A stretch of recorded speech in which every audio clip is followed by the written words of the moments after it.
Apocalypse शुरू होने के बाद बारिश में भीगते ही हमारी असली एबिलिटीज जागने लगी। मेरे एक दोस्त ने हाथ उठाया और उसके सामने मजबूत अर्थ वॉल बन गई। दूसरे ने पानी को हवा में घुमा दिया, लेकिन मेरी एबिलिटी सबसे अलग थी। मेरे सिस्टम ने 500 क्यूबिक मीटर का वर्चुअल स्पेस अनलॉक कर दिया और मैं किसी भी इंसान या मॉन्स्टर की इन्फॉर्मेशन देख सकता। लेकिन तभी रास्ते में हमारा सामना 3 मीटर लंबी जाइंट मैंटिस से हो गया। मैंने उसका इन्फॉर्मेशन पैनल देखा और तुरंत समझ गया ये मॉन्स्टर हम चारों से ज्यादा पावरफुल था। मैंटिस ने हम पर हमला कर दिया। हम चारों अलग अलग दिशाओं में कूद गए। चेनी ने अर्थ वॉल से उसका वार रोका, शियाओज़ू ने वाटर अटैक से उसे घायल किया और मैंने मेंटल अटैक किया। लेकिन उसके पास इंसानों जैसी कॉन्शियसनेस नहीं थी, इसलिए मेरी एबिलिटी का असर बहुत कम हुआ। आखिरकार शियाओज़ू की लगातार अटैक से मैंटिस कमजोर पड़ा और चेनी ने आखिरी वार करके उसे खत्म कर दिया। तभी हमें पहली बार पता चला म्यूटेटेड बीस्ट सिर्फ खतरा नहीं थे, उनके शरीर में पावरफुल रिसोर्सेज भी छिपे थे। मैंटिस के 2 विशाल ब्लेड्स और एक गोल्डन कोर मिला। मैंने दोनों ब्लेड्स और कोर अपने वर्चुअल स्पेस में रख लिए। इसके बाद हम जायंट फ्रॉग की तरफ बढ़े। आखिरकार फ्रॉग सामने था। उसका शरीर ट्रक जितना भारी था और वो हवा में उड़ रहे इंसेक्ट्स तक निकल रहा था। तभी 2 पुलिस ऑफिसर्स वहां पहुंचे। उन्होंने चेतावनी दी, इस मॉन्स्टर ने पहले ही 5 लोगों को मार दिया है, तुम लोग इसके सामने टिक नहीं पाओगे। लेकिन मुझे एक और बात जाननी थी, क्या बारिश में ज्यादा देर रहने से एबिलिटी ज्यादा स्ट्रांग होती है? ऑफिसर ने बताया,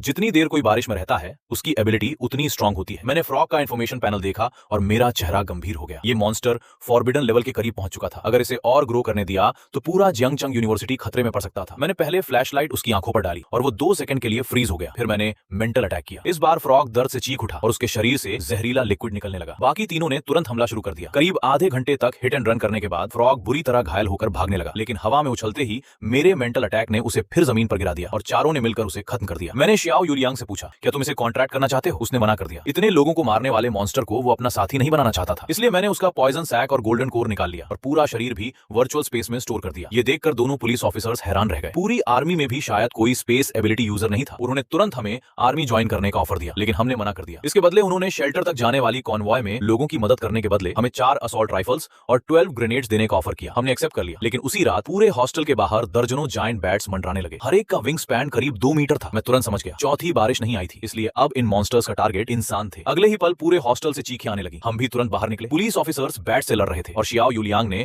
अपनी नई कॉन्ट्रैक्ट बीस्ट एक छोटे ट्री स्पिरिट को बुलाया। उसने घायल ऑफिसर्स को हील करना शुरू कर दिया। एक बैट मेरी तरफ झपटा, मैंने उसका हमला बचाया और सीधे उस पर वार कर दिया। वो भागने लगा, लेकिन मैंने फ्लैशलाइट उसकी आंखों पर डाली। वो फ्रीज हो गया और अगले वॉर में खत्म हो गया। कुछ ही देर में ज्यादातर बैट्स खत्म हो गए, लेकिन तभी मुझे एक और पावरफुल प्रेजेंस महसूस हुई। छठी मंजिल पर एक बंद कमरे का दरवाजा खोलते ही मेरे सामने विशाल ब्लड बैट किंग था।